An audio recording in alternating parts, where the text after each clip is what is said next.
I'm not chasing money, I'm chasing my dream, and my dream was to always be one of the best to ever do it.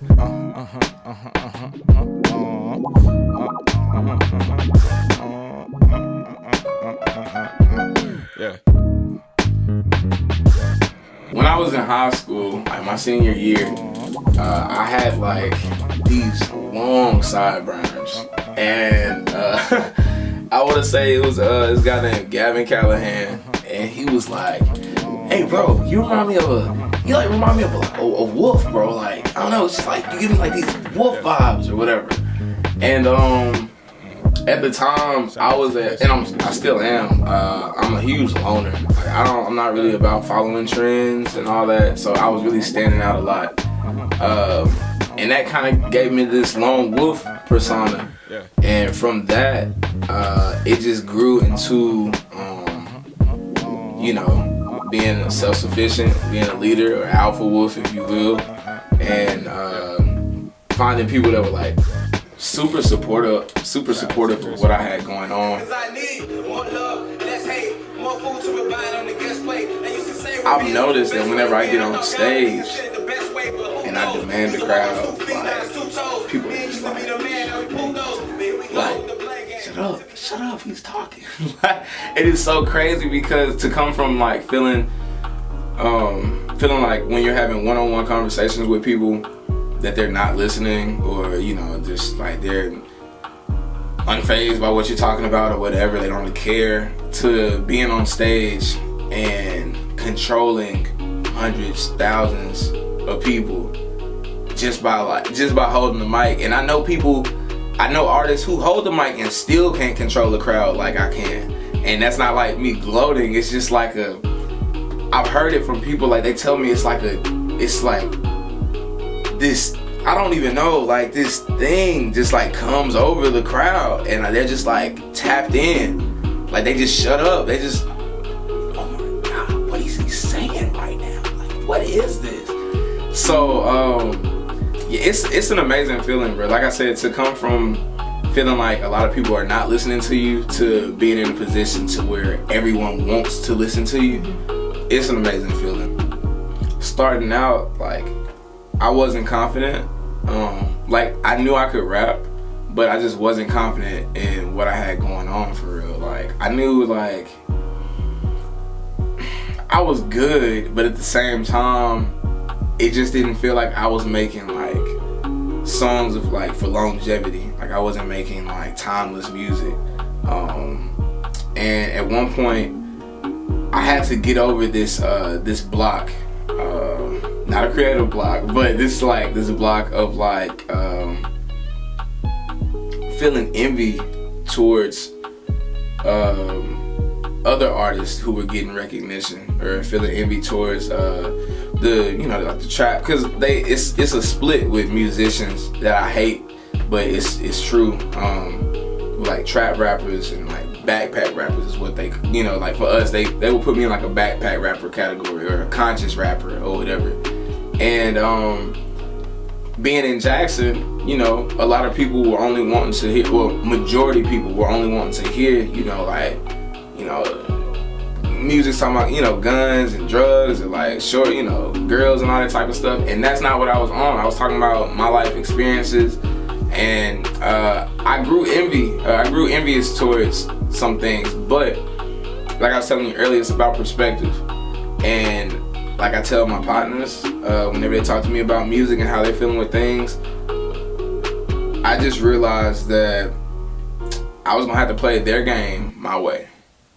So when I realized that, everything changed for me. Like the music I was making, the way I felt about my music, because I wouldn't even listen to my music back when I was making music at Hines. Like I would listen to it, but it wasn't like I was listening to it to like convince myself to like it, to where now it's like I could play some stuff. I don't know who that is, but that boy is hard. Like I'll listen back to like hidden messages, and I'm just like, yo, what was I going through? Because I was spitting like, so the growth has just been, just finding confidence throughout the time that I've been in the game, and just realizing, it's not about comparing yourself to any other artist, because you can't do what they're doing and they can't do what you're doing. And that's why I feel like I'm gonna be unstoppable regardless, because can't nobody do what I do. So yeah, that tweet going viral was probably one, besides being the best birthday present ever, probably one of the best feelings I've ever had in my life, honestly. Because like I said, I've been, I guess I'll say on a professional level, like I've been doing this since 2015, 2016. But to go from doing show after show after show after show, DM after DM after DM, trying to send links to people, trying to get people to tap into the music, to go from where it feels like I'm like begging in a sense, to people just tapping in and being like, yo, love from London, bro, this stuff is amazing, I'm putting all my friends on, or the Netherlands, or Ghana, or Jamaica, Switzerland, Canada. Like, to go from having to send off a whole bunch of DMs and tell people about my music to thousands and thousands and thousands of people hitting me up in my DMs talking about my music and what it's doing for them and how they needed this in their life. Like, it's so crazy. It's so, that's why, like, that's whenever I drop meal prepping, like, that was just strictly for the new like for my fans, bro. Like, I want them to truly understand like what they just did. Like, they have now like let the dog in the door. Like, you let me, now it's game time. Like, it was always game time, but like now it's definitely like fourth quarter type game time. Like, it's crunch, you know. It's, I can't even explain like how appreciative like, it's still such a crazy situation, but I can't explain how appreciative I am. Like, from going to, from 200, maybe 300 monthly listeners on Spotify to 6,500 plus in 2 weeks. Like, I don't know, man. It's just good feelings. I'm still tongue-tied over how I feel about it. It's just such a great feeling, man, to see people genuinely support me, you know, not because I did some silly music video or because I did some funny, you know, viral thing. Like, to genuinely just be supporting me and hit me up saying, yo, your music is amazing. I've listened to 22 of your songs straight and I have not skipped anything. Why aren't you signed? Like, where the heck have you been? Like, man, it's a blessing, bro. It's amazing. Is that a goal for you to be signed or continue on as an independent artist? I want to be independent. I'm not gonna sit here and say I wouldn't sign to anybody, because I've always told people, you know, everyone's situations are different, and especially with me, like losing my mom and stuff like that, like certain things could help me and my brother, you know, as far as like financially. But like, I would like to be independent. I have my own collective. I got my team Wolfpack, you know, like I have artists in Wolfpack now, like, so I want this to be like a staple for Mississippi. I want Wolfpack to be a staple. Like, how you go to Atlanta and you be hearing about like Stank on your studios and stuff like that. Like, when they come to Mississippi, I want them to know about the Den. Like, I want them to know about Wolfpack studios and all that. Like, so I'm hoping for independency, but you know, whatever's better for the team in the long run is that's all I'm for. Whatever's better for the team.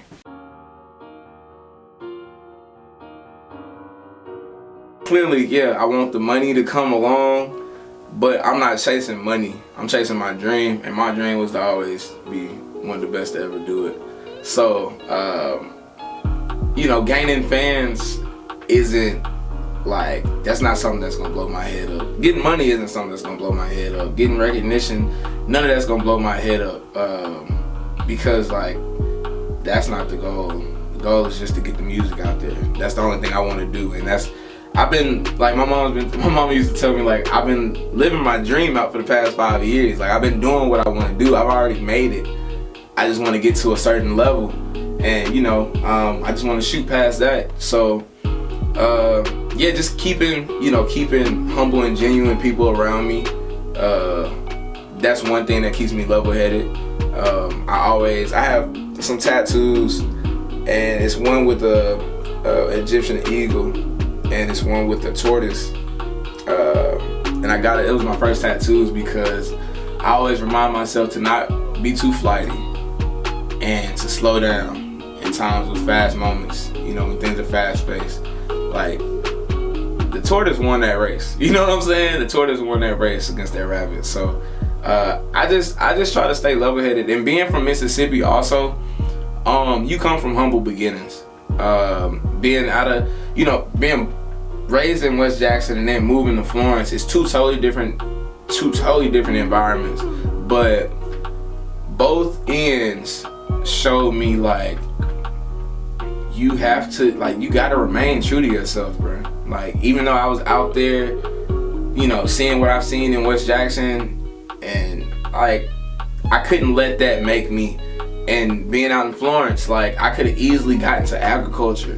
I could have easily, we have cows and stuff. I could have easily just tapped into that and just, you know, woo. But like, that's not me. That's not what I do. That's not what I'm trying to do.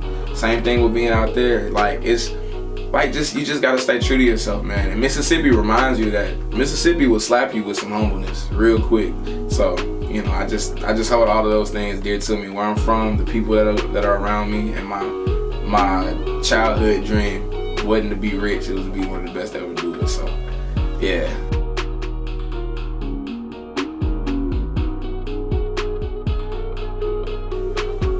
Be accepting to criticism. That'd be one thing I'd say. Be vigilant and watch the things around you and listen to the world, bro. Listen to what people say. Like, they're gonna let you know if they're liking it. They're gonna let you know if it's good. It might not always be the critiques that you want, but they're gonna let you know.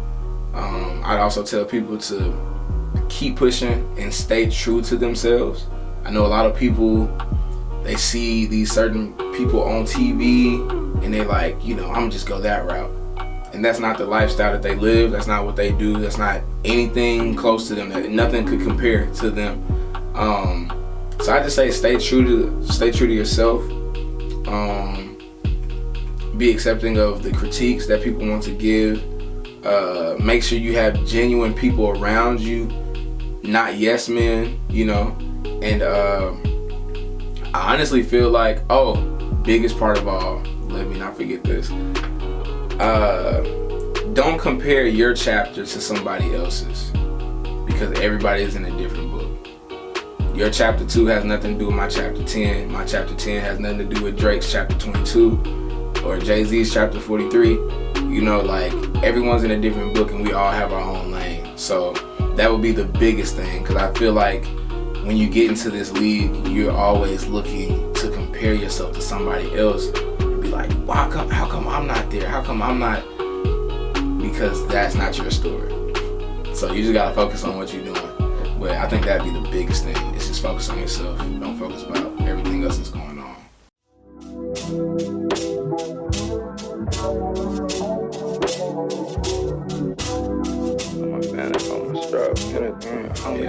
My last question is, okay, we what's just hit next? $1 million on some shit that I didn't know about. You ain't with this year I'll be showing out. Tried to help Honestly, as broad as this statement is, I'm just about to tear the city up. That's really it. I don't plan out like what type of songs I want to drop. So folks just gotta get ready. It's about to be a hot winter. Honestly, it's about to be real crazy. He too dope and been legit. I told God take the wheel. He said, bro, you just need your gear to switch. True enough, folks would do you shady, then have questions about the aftermath.